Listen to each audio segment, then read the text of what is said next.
Assalamualaikum warahmatullahi wabarakatuh. Kami dari kelas 10C kelompok 4. Saya Zahra Tushita Husenaru sebagai ketua. Saya Sriani sebagai kameramen 1. Saya Monifa sebagai kameramen 2. Saya Nifin Melani sebagai sekretaris. Saya Srofiani sebagai bendahara. Saya Nabila Sapitri sebagai peneliti. Saya Radin Farid sebagai editor. Saya Ryan Fajar Rahman sebagai pemeran. Saya Tegar Penggar Rahman sebagai pemeran 2. Selamat menyaksikan.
Assalamualaikum warahmatullahi wabarakatuh. Salam sejahtera bagi kita semua. Perkenalkan, nama saya Nifin Melani dari kelas 10C kelompok 4. Teman-teman sekalian, di balik jejak sejarah yang panjang dan nilai budaya yang mendalam, terdapat tradisi yang telah diwariskan turun-temurun oleh masyarakat Indonesia, yaitu ritual jamasan pusaka. Sebuah upacara yang tidak hanya melibatkan pembersihan benda-benda bersejarah, tetapi juga mengandung makna spiritual, penghormatan terhadap leluhur, dan pelestarian warisan budaya. Dalam video dokumenter ini, kami mengajak Anda sekalian untuk menyelami makna, prosesi, dan keunikan dari ritual jamasan pusaka yang tetap hidup di tengah kemajuan zaman. Saksikan perjalanan kami dalam mengungkapkan keindahan serta kearifan lokal yang terkandung dalam setiap langkah dan doa yang dipanjatkan. Di balik keindahan budaya Nusantara, tersimpan tradisi sakral yang diwariskan turun-temurun. Salah satunya adalah ritual jamasan pusaka. Sebuah upacara penuh makna yang menghormati pusaka leluhur sebagai simbol spiritualitas dan budaya. Jamasan pusaka berasal dari tradisi masyarakat Jawa yang memuliakan benda-benda peninggalan leluhur. Pusaka dianggap bukan sekedar benda mati, tetapi memiliki kekuatan spiritual yang diyakini dapat melindungi dan membawa keberkahan. Ritual ini dilakukan dengan penuh kekhusyuan. Setiap gerakan mencerminkan rasa hormat dan cinta pada pusaka sebagai warisan leluhur. Proses jamasan pusaka dimulai dengan persiapan yang penuh kehati-hatian. Setiap bahan memiliki makna tersendiri, melambangkan kesucian dan penghormatan kepada leluhur. Di era modern, ritual jamasan pusaka tetap relevan sebagai pengingat nilai-nilai luhur tentang penghormatan, keutuhan tradisi, dan identitas budaya. Ritual jamasan pusaka bukan hanya tentang menjaga benda bersejarah, tetapi juga menjaga nilai-nilai luhur yang diwariskan dari generasi ke generasi. Sebuah tradisi yang mengingatkan kita akan harmoni antara manusia, alam, dan Sang Pencipta.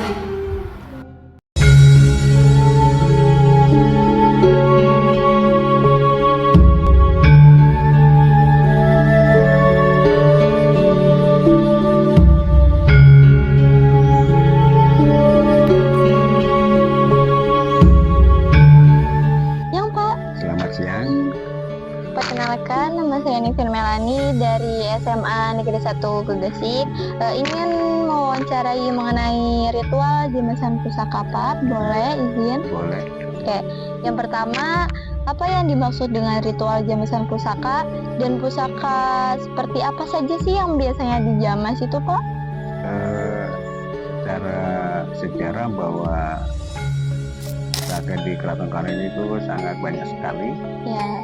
Antara ada yang dimuseumkan, ada yang dipacarakan. Salah satu yang pada bulan Maulud tanggal 7 Maulud itu salah satunya ada pencucian pusaka, salah satunya gamelan sekaten.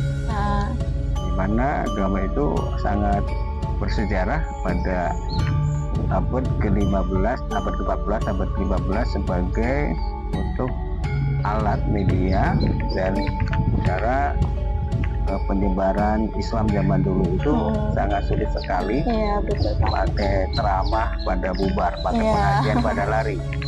Jadi pakai seni dan budaya dan adat budaya. Salah satu gamelan itu untuk media untuk mengumpulkan orang supaya orang itu merapat dan mendekat. Menarik ya Pak. Tidak lari, tidak bubar. Artinya menjadi suatu momen bersejarah sampai saat ini. Pada tanggal 7 Maulud dicuci, setelah 8 malam 8-nya itu dibumikan di Keraton Kanoman ini. Mengapa ritual jamasan pusaka itu dianggap penting dalam budaya kita? Jadi harus kalau bahasa umum bahwa kita jangan meninggalkan sejarah itu. Iya betul Pak. Salah satu untuk mengingat perjuangan para pahlawan-pahlawan Islam zaman dulu itu sangat berharga, sangat berjasa, sangat berpengaruh terhadap perkembangan Islam di tanah Jawa Barat ini, khususnya di wilayah Cirebon. Jadi hal itu jangan diabaikan, jangan disia-siakan. Perjuangan beliau memperjuangkan supaya kita itu mencari jalan yang diridhoi Allah. Hal ini selalu diperingatkan, jangan dilewatkan, jangan disia-siakan, supaya kita meningkatkan diri bahwa pengorbanan orang dulu itu patut dihargai. Iya betul Pak. Kayak seperti Rasulullah, seperti itu juga sama, harus dihormati, dihargai karena perjuangan beliau sangat luar biasa. Iya, seperti itu aja yang dianggapnya itu. Jadi memang harus dilestarikan ya Pak, jangan sampai hilang budaya itu.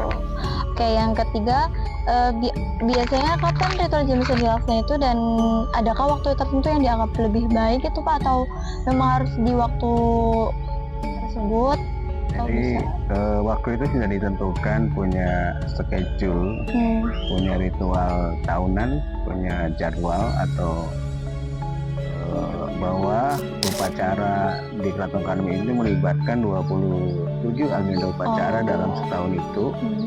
Salah satu pencucian pusaka dan pengadaan suatu persiapan upacara-upacara itu dari tanggal 1 sampai tanggal 12 Maulud itu segalanya upacara yang menyangkut pusaka-pusaka itu dikeluarkan sebagian itu untuk kebutuhan dalam upacara tersebut.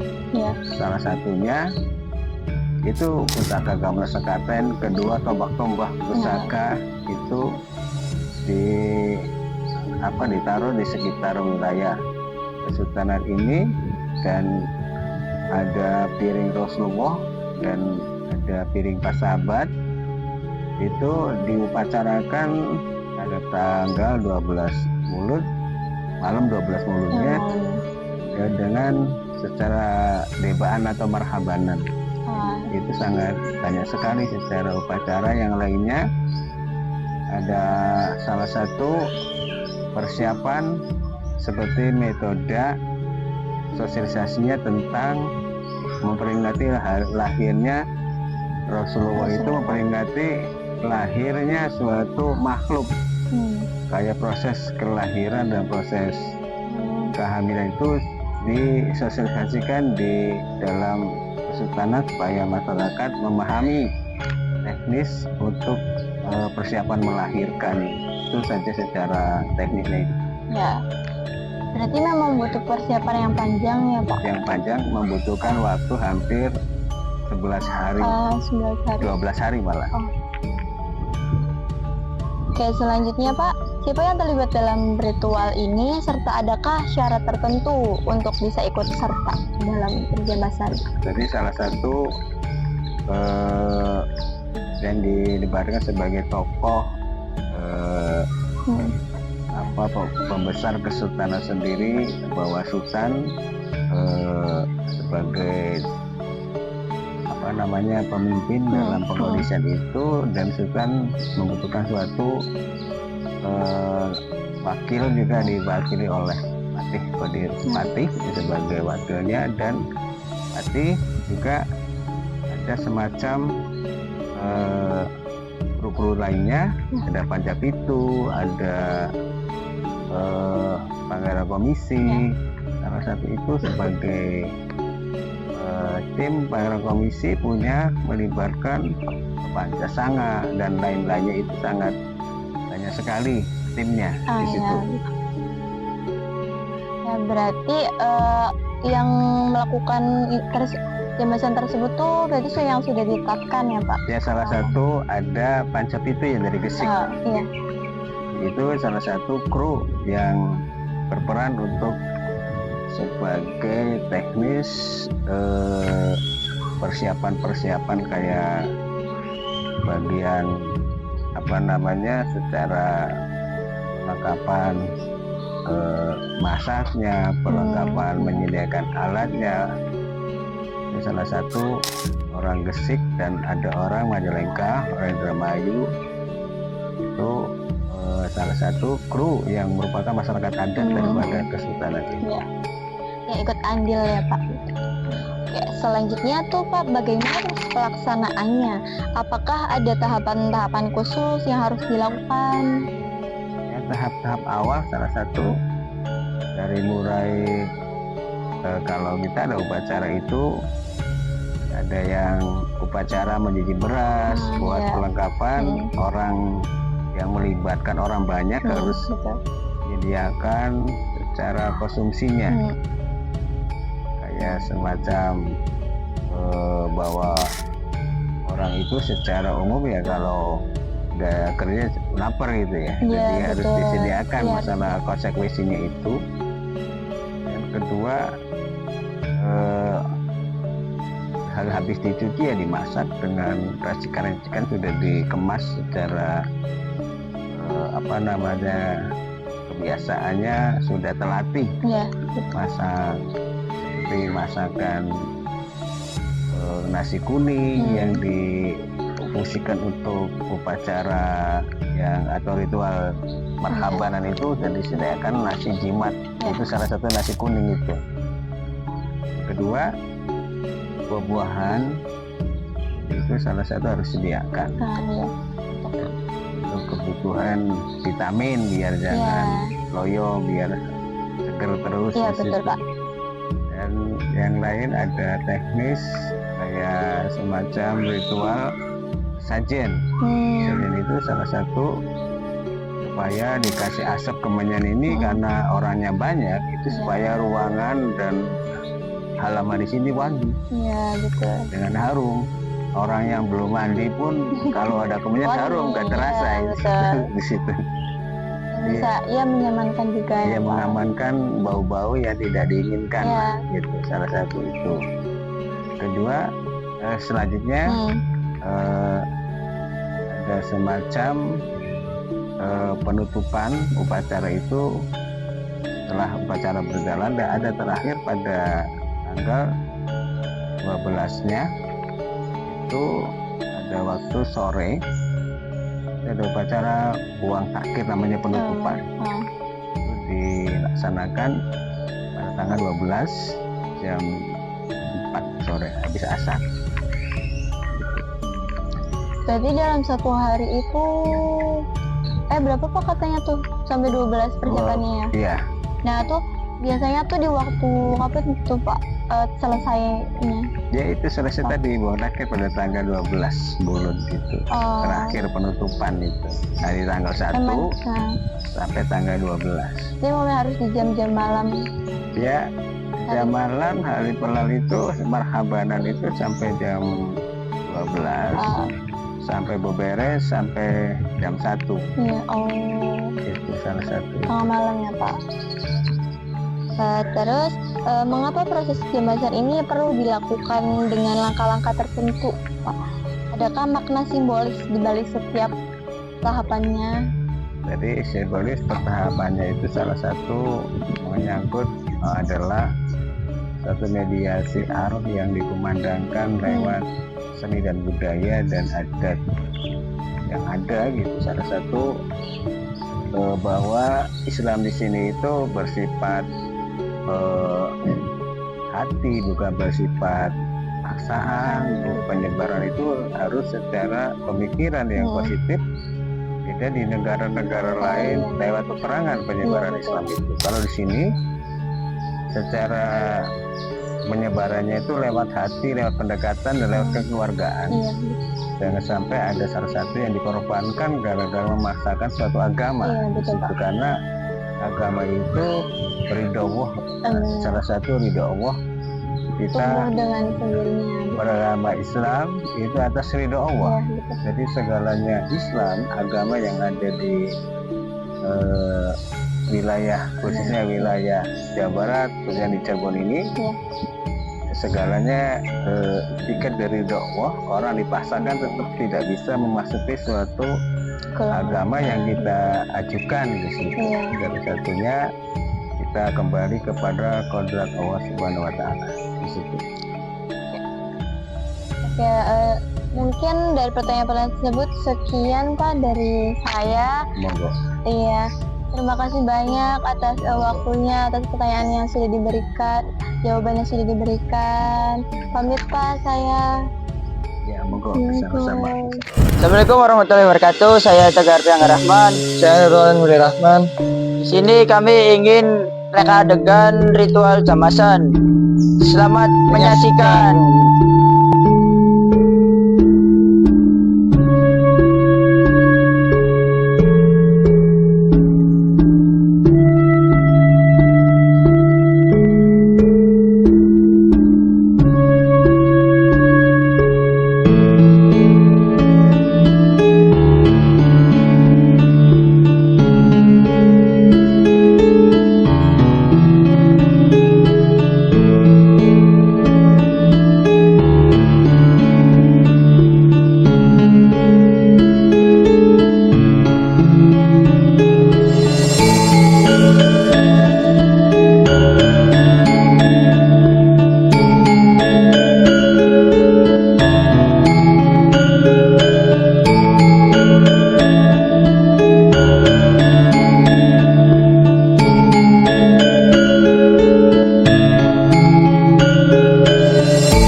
sebagai juru guide ya, jadi untuk menerangkan sejarah yang ada di Keraton Kanoman.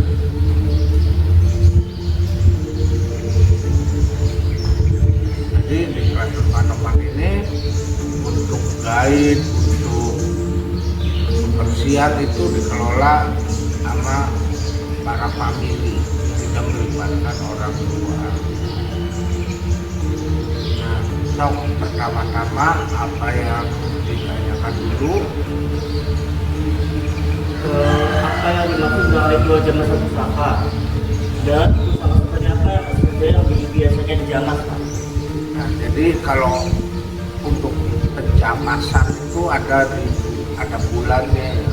Tidak tiap hari kita menjamas itu tidak. Itu adanya di bulan Safar sebelum bulan Maulid.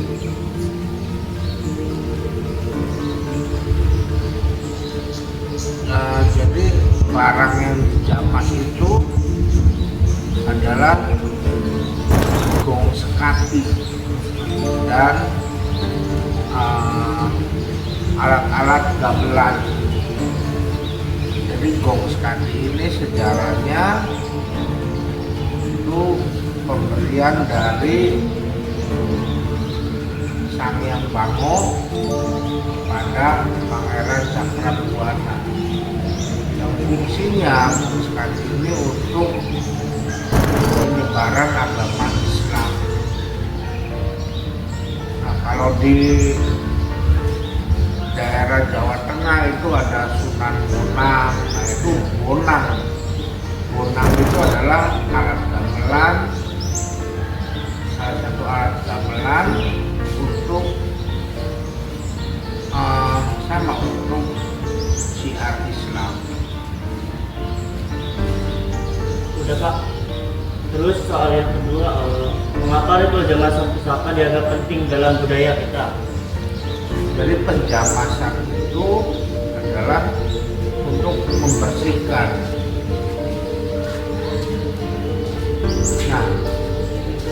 Nah, sewaktu penjamas itu ada cuma di Nanggar Alit, yaitu di situ lokasinya, dan memakai air sumur lagi. Ya, pentingnya apa? Pentingnya ya untuk membersihin karena udah setahun kan. Kapan biasanya ritual jamasan dilaksanakan dan ada waktu tertentu yang dilakukan Jadi ya, jadi untuk penjamasan itu adanya di bulan Maulid ya. Tanggal 5 Maulid itu penjamasan. Nanti tanggal 7-nya itu baru gamelan ini setelah dijamas dibersihkan baru dimainkan. Ya, lokasinya itu adanya di sini. Siapa yang terlibat dalam ritual ini serta adakah masyarakat tertentu untuk bisa ikut serta? Jadi yang jelas yang berhak menjamas itu adalah Pangeran Patih Sultan, wakil dari Sultan sebagai kepala adat di dan masyarakat yang ikut serta itu sangat antusias. Masyarakat khususnya masyarakat dari Kabupaten Cirebon ya. Jadi menganggap air jamasan itu, mas jamasan ini air yang berkhasiat untuk kebutuhan kebutuhan yang kepercayaannya itu kalau yang sakit apa kadang air itu karena kita percaya.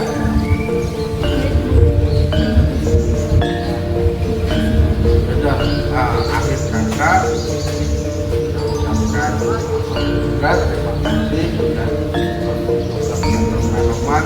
yang saya ceritakan tadi. Jadi jawaban atau bermanfaat buat kalian semua. Kata wassalamualaikum warahmatullahi wabarakatuh. Waalaikumsalam warahmatullahi wabarakatuh. Apa yang Anda ketahui tentang ritual jamasan pusaka di Keraton Kanoman? Kalau setahu saya adanya di bulan Maulud. Mengapa menurut Anda ritual ini penting bagi masyarakat Cirebon dan sekitarnya? Kalau sejarah jangan sampai dilupakan. Sepanjang masa pun sejarah tidak akan pernah lupa. Bapak pernah nggak sih ikut dalam berpartisipasi itu? Alhamdulillah pernah, tapi sekarang tidak. Oh, kenapa Pak? Kenapa tidak? Sekarang kan saya kan fokusnya ke parkiran. Kapan Bapak pertama kali mengetahui atau menyaksikan ritual jamasan pusaka di keraton ini? Itu acara ritual itu kan setahun sekali. Iya. Ya waktu saya kecil sampai sekarang saya umur 40. Siapa saja yang biasanya hadir untuk mengikuti atau menyaksikan ritual jamasan pusaka di Keraton Kanoman ini? Menurut istilah sejarah biasanya abdi dalam, famili-famili keraton bisa diwakilkan dengan sebuah pangeran pati ataupun kesultanannya. Bagaimana perasaan Bapak saat melihat ritual ini? Apakah ada rasa kebanggaan atau makna khusus bagi Bapak? Kalau masalah kebanggaan jelas ada. Kita kan orang Indonesia, budaya kita kan Nusantara. Itu kan banyak kebudayaan kita tuh. Jangan sampai dilupakan. Sampai nanti ke cucu saya, cicit saya. Pasti sejarah itu tidak akan pernah habis.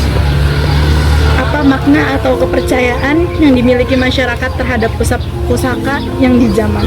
Kalau masalah makna kepercayaan sih tergantung manusianya masing-masing. Apalagi di zaman modern sekarang kan konflik kan banyak. Apalagi masalah medsos kan sekarang udah bermunculan tuh masalah fiktifnya agama ataupun yang lainnya. Itu tergantung manusianya aja sih Mbak. Siapa tokoh atau pihak di Keraton Kanoman yang paling berperan dalam melaksanakan ini Pak? Setahu Bapak? Setahu saya ya famili, keluarga keraton sultanan. Apa yang biasanya Bapak harapkan atau doakan selama berlangsungnya ritual ini? Harapan Bapak gitu? Harapan saya ya adanya kedamaian kesejahteraan aja. Kedamaian kesejahteraan paling utamanya. Semuanya juga kan. Terus bagaimana pendapat Anda tentang generasi muda yang mungkin kurang memahami atau kurang tertarik dengan ritual ini? Harus belajar dan ada yang memahaminya dan memberitahunya. Kalau sejarah kan jangan sampai dilupakan. Apa saja hal-hal unik atau menarik yang Bapak perhatikan selama ritual berlangsung? Unik itu masalahnya kebudayaan yang paling penting, kebudayaannya. Semacam ada pusaka-pusaka yang dari zaman dulu sampai sekarang masih diyakini dan dipercayainya. Yang terakhir, apa sih harapan Bapak terhadap ritual jamasan pusaka ini di masa depan?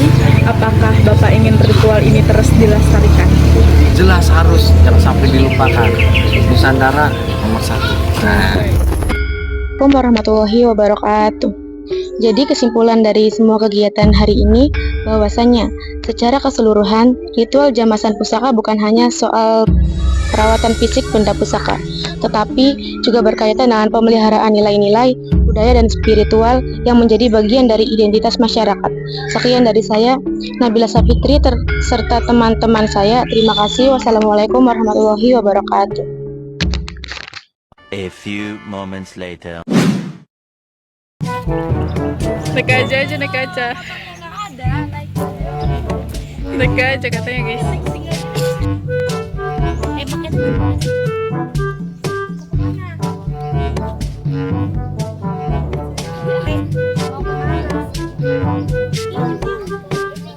Oh, mau beli pizza? Mau beli pizza di mana? Mau naik sepeda. Oh, beli pizza. Itu tuh lewat situ tuh.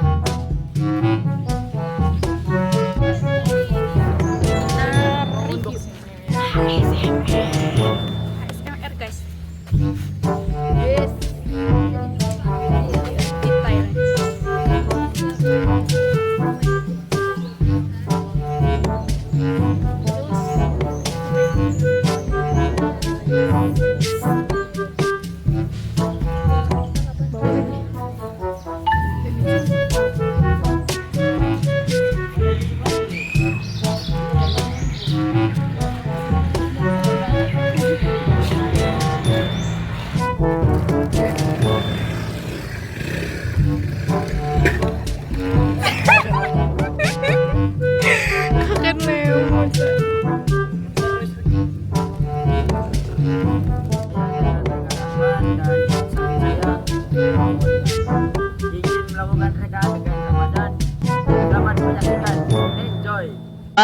Dari kelompok pira? 4. Di sini saya mau perkenalan dulu. Di sini ada yang bernama Royan. Perkenalkan diri. Nama saya Ucup. Anaknya siapa? Anaknya Darul Kalim. Siap. Umurnya 40 tahun. Oke.